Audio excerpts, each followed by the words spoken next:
Assalamualaikum. Kami daripada Kumpulan 7 akan membentangkan satu hadis tentang bercakap baik ataupun diam. Hadis ini berbunyi, "Man kana yu'minu billahi wal yawmil akhir falyakun khairan aw liyasmut." Bahawa siapa yang beriman kepada Allah dari akhirat, maka hendaklah bercakap baik ataupun diam. Di dalam kitab Al-Wafi fi Syarah Arba'in An-Nawawi, kitab yang kita belajar ni, hadis ini terletak pada hadis ke-15 min khisalil iman, daripada tabiat atau perangai iman. An Abi Hurairah radhiyallahu anhu anna Rasulullah sallallahu alaihi wasallam qala, "Man kana yu'minu billahi wal yawmil akhir falyakun khairan aw liyasmut. Wa man kana yu'minu billahi wal yawmil akhir falyakun jarahu. Wa man kana yu'minu billahi wal yawmil akhir falyakun dhaifahu." Rawahu Bukhari wa Muslim. Daripada Abi Hurairah radhiyallahu anhu bahawa Rasulullah sallallahu alaihi wasallam bersabda, barang siapa yang beriman kepada Allah dan hari akhirat, maka hendaklah bercakap baik ataupun diam. Jadi skop tajuk tugasan yang diberikan kepada kami adalah bercakap baik ataupun diam. Maka insya-Allah akan dibentangkan oleh dua orang pembentang tentang kepentingan hadis, pengajaran hadis dan lain-lainnya. Sekian. Assalamualaikum warahmatullahi wabarakatuh. Saya Muhammad Firdaus bin Abdullah Sami, nombor kiliran 068406. Jadi saya akan menceritakan sedikit tentang kepentingan hadis dan adab-adab bercakap. Jadi kepentingan hadis daripada hadis kita yang ke-15, iaitu min khisalil Islam. Telah berkata Ibn Hajar, qala Ibn Hajar rahimahullah ta'ala fi syarahatil li Sahih Bukhari, dalam pencerahan tentang Sahih Bukhari, wa min jawamil kalam, dan hadis ini adalah himpunan-himpunan perkataan.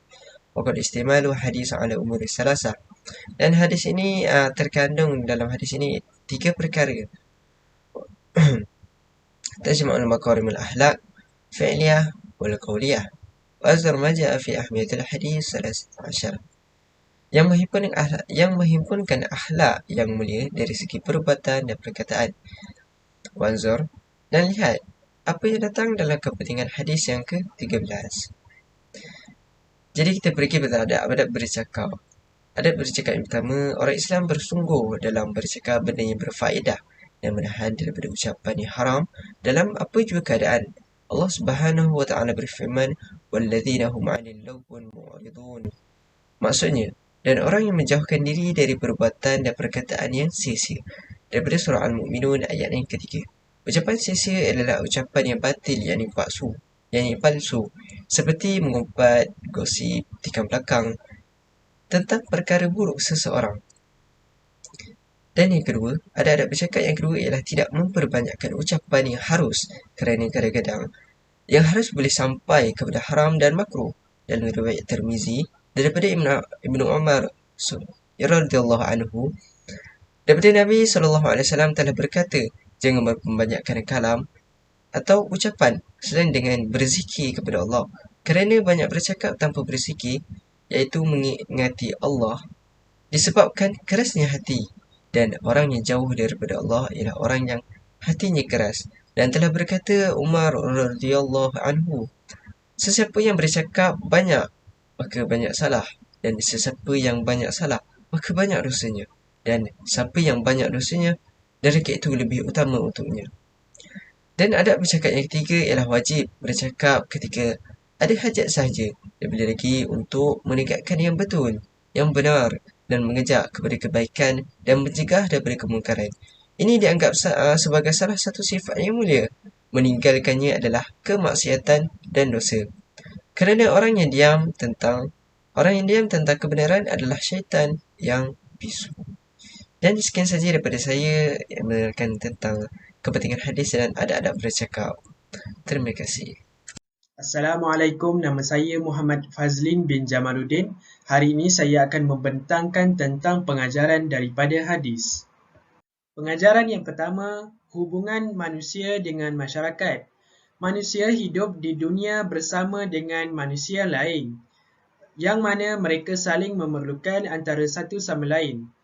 Islam mendorong agar hubungan ini dijalinkan atas dasar yang benar. Hal ini boleh berlaku jika mereka saling menghormati, sesama mereka dengan berkata baik, tidak kira bangsa, agama ataupun etnik. Yang kedua, berkata hal-hal yang baik atau diam. Di antara tanda kesempurnaan iman dan Islam seseorang Muslim itu dengan berkata hal-hal yang baik atau diam jika tidak mampu melakukannya, sama ada yang berkaitan dengan kehidupan dunia maupun kehidupan akhirat. Selain itu, hadis tersebut juga mendorong kepada semua umat Islam untuk memilih diam jika kata-katanya itu akan mendatangkan keburukan kepada mereka seperti berlaku pergaduhan sesama ahli keluarga, rakan-rakan maupun dengan masyarakat sekeliling. Yang ketiga, banyak bercakap yang tidak bermanfaat akan membawa kepada kebinasaan dan menjaga lidah itu adalah jalan yang paling selamat.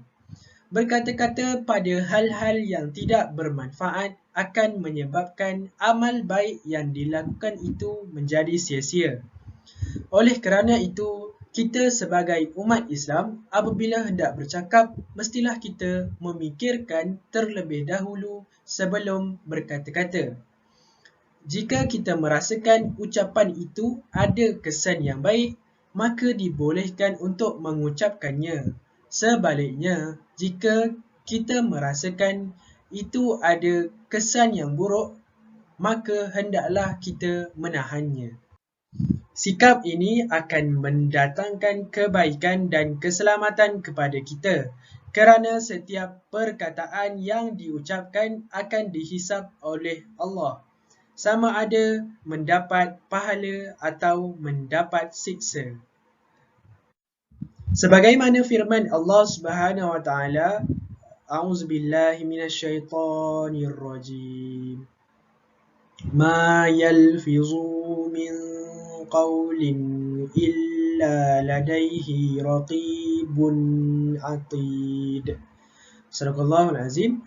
Maksudnya, tiada suatu kata pun yang diucapkannya melainkan ada di sisinya malaikat pengawas yang sentiasa sedia untuk mencatat amalan mereka, sama ada amalan itu baik ataupun buruk.